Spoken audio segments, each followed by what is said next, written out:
खबरों में आगे बढ़ते हैं। यूपीएससी परीक्षा में गुरुग्राम की बेटी सुमन यादव ने 170वीं रैंक हासिल कर जिले का नाम रोशन कर दिया है और जनता टीवी के संवाददाता आकाश खुराना ने उनसे खास बातचीत भी की है। बातचीत के दौरान उन्होंने अपनी सफलता का सफर जनता टीवी के साथ साझा किया है। देख लेते हैं। बड़ा दिलकश है ये मंजर, मगर अच्छा नहीं लगता। न जाने क्यों तुम्हारे बिना सफर अच्छा नहीं लगता। जमाने की सारी नेमतें मौजूद हों, लेकिन अगर घर में बेटी ना हो तो घर घर नहीं लगता। ये बात हम इसलिए कह रहे हैं क्योंकि देश की सबसे बड़ी परीक्षा यूपीएससी में जिस तरीके से बेटियों ने नाम रोशन किया है देश का, वहीं गुरुग्राम में भी सुमन यादव जो कि इस वक्त मेरे साथ मौजूद हैं, उन्होंने देश की सबसे बड़ी परीक्षा में रैंक हासिल किया है। किस तरह देखते हैं, किस तरह रहा आपका पूरा ये सफर?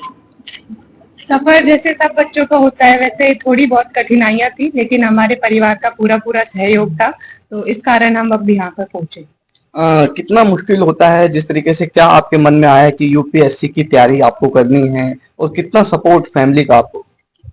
मैंने 2021 में सोच लिया था कि मैं ये इस परीक्षा के लिए जाऊंगी और मेरा 3 साल का पूरा सफर रहा है। इसमें बहुत सी कठिनाइयां थी, लेकिन परिवार का हर समय पूरा सपोर्ट था, इसी कारण हम यहाँ पर पहुंच पाए। कहाँ से आपने अपना कोचिंग ली, कैसे ये सफर की शुरुआत हुई, और इससे पहले क्या आप कर रहे थे पढ़ाई के बाद? मैंने बैचलर ऑफ लाइफ साइंसेज की है दिल्ली यूनिवर्सिटी से। लास्ट ईयर में मैंने सोच लिया था कि मैं यूपीएससी दूंगी, लेकिन मैंने कभी कोई कोचिंग नहीं ली। मैंने जितना भी किया है सिर्फ सेल्फ स्टडी से किया है। कितना सपोर्ट परिवार का रहा, परिवार में जो अन्य लोग हैं उनका रहा, किस तरीके से आपको मोटिवेट वो करते हैं? परिवार में पूरे परिवार का बहुत सपोर्ट रहा, स्पेशली जो है मम्मी पापा का बड़ा सपोर्ट रहा। मेरी मम्मी को मेरे से बहुत ज्यादा उम्मीदें थी हमेशा से, जैसे उन्हें जो है किरण बेदी बहुत इंस्पायर करती थी, इसी कारण वो मुझ में भी एक आईपीएस देखती थी। इसी तरह से मेरे पापा ने भी मेरे को पूरा सपोर्ट किया और इसलिए आज सब कुछ बहुत खुश है। कितनी खुशी मिलती है होती है जिस तरीके से आसपास के जो लोग हैं वो भी कहीं ना कहीं जिस तरीके से आपके पास आ रहे होंगे, और आगे बच्चों को क्या प्रेरणा जो है आप देंगे? बहुत खुशी है, मुझे तो समझ ही नहीं आ रहा है अभी तक कि क्या हुआ है।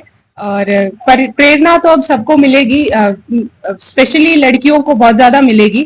और अब जो है ये मिथ जो होता है कि यूपीएससी बहुत ही डिफिकल्ट है या फिर कोचिंग से ही हो सकता है, तो ये जरूर टूटेगा।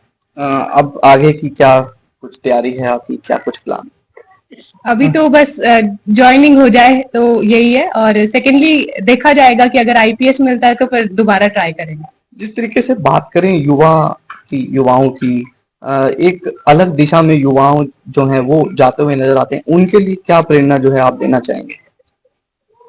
अब बहुत इम्पोर्टेंट हो गया है कि युवा जो है अपने पोटेंशियल को समझे और अपने ऊपर सेल्फ बिलीव रखे। बहुत ज्यादा अब आजकल बहुत ही डिप्रेशन में जा रहे हैं युवा, या फिर नौकरियां नहीं मिल रही है, तो इसलिए बहुत जरूरी हो गया है कि वो अपना स्किल डेवलपमेंट पे ज्यादा ध्यान दे।